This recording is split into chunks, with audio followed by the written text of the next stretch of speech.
이번에는 여당의 목소리를 들어보도록 하겠습니다. 더불어민주당 의원이자 이 북방경제협력위원회 위원장을 맡고 계시는 송영길 의원 전화 연결되어 있습니다. 의원님 안녕하십니까? 송영길입니다. 네, 의원님 나와 계시죠? 네네, 그렇습니다. 네, 안녕하세요. 백악관에서 일단 전술핵 재배치에 대해서 한국이 원한다면 이라는 전제를 달기는 했지만요.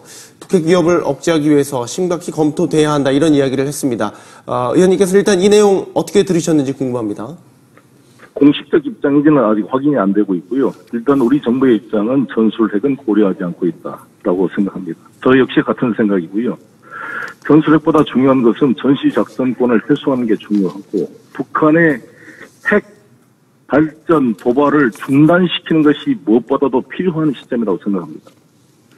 지금 상태에서 이미 미국의 전략핵이 핵 무산을 우리 대한민국에 제공하고 있는 상황에서 이미 핵 균형은 이루어지고 있는 상황입니다. 전술핵을 우리가 배치하게 되면 네.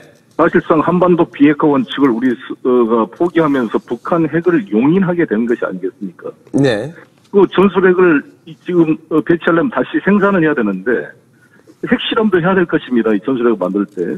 네. 미국이 지금까지 92년까지 1054번의 핵실험을 했어요. 25년 동안 핵실험이 현재 중단되어 있는데 다시 핵실험을 한다는 것은 북한 핵을 막을 수 있는 명분이 줄어드는 거죠. 지금 우리가 북한이 핵을 개발했다 그래서 지금 핵 보유 국가로 인정할 수 없는 거 아니겠습니까? 예.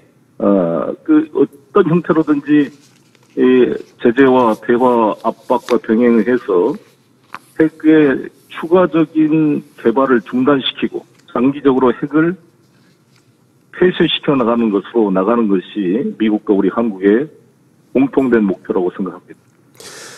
그렇다면 의원님, 백악관에서 전술핵 재배치 가능성을 시사한 이런 이야기를 내놓은 진의는 어디 있다고 보시는지요?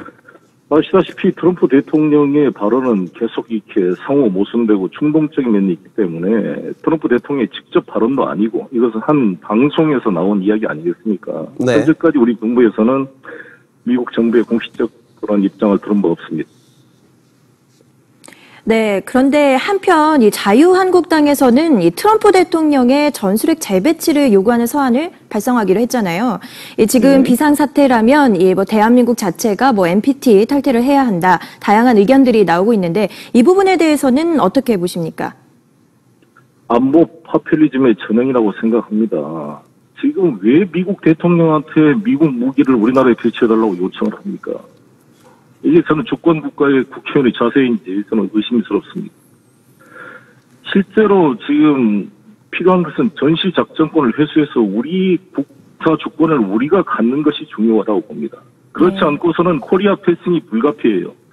미국이 모든 걸 주도하면 북한이 대한민국을 상대할 이유가 뭐가 있겠습니까? 전술핵까지 미군이 다 결정하고 이 전술핵을 대한민국 국민이 통제할 수 없는 거 아닙니까? 국군 통수권자인 대한민국 대통령이 통제할 수 없는 무기입니다. 그리고 전술핵을 가져다 놓는다고 해서 북한이 이 핵 개발을 막을 수 있다면 누가 그걸 반대하겠습니까? 네. 근데 전술핵이 아니라 또 말씀드린 대로 미국에서 ICBM이 30분에 북한에 도달하고 밤에서 쏘게 되면 14분 만에 평양에 도달할 수가 있습니다.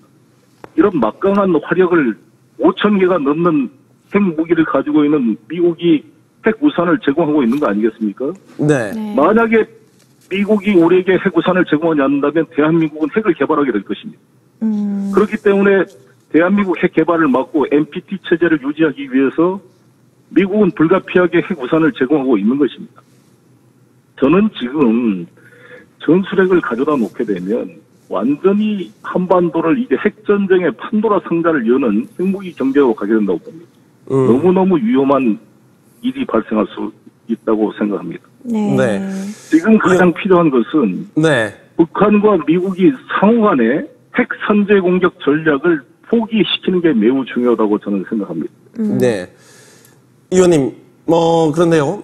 정부와 여당 안팎, 그러니까 송영국 국방부 장관도 전술핵 재배치를 한 해 안으로 검토를 하자라는 언급을 했었고요. 이종걸 의원 역시 마지막 카드로서 전술핵 얘기를 꺼내면서 뭐 불을 지핀 뭐 그런 형국이 됐는데요.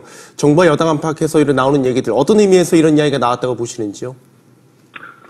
그런 이야기가 있다고 소개한 차원으로 알고 있고요. 어제 소규모 장관, 이정걸 의원 다 제가 통화를 했습니다. 네.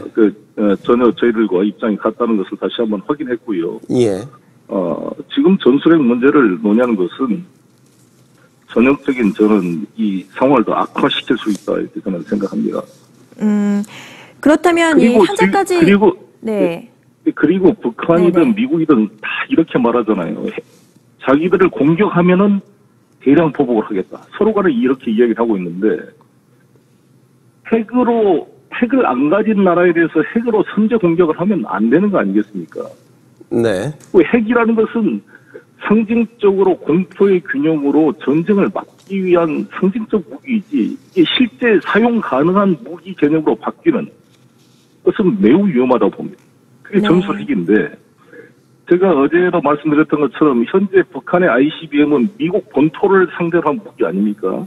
예. 아직 북한이 전술핵은 개발되어 있지 않는 상태예요. 미국도 현재 전술핵은 냉전 시대 이후로 현재 생산하지 않는 것으로 알고 있습니다.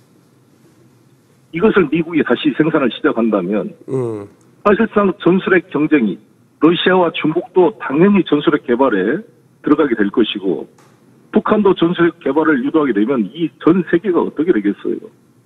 인류 멸망으로 저는 간다고 봅니다.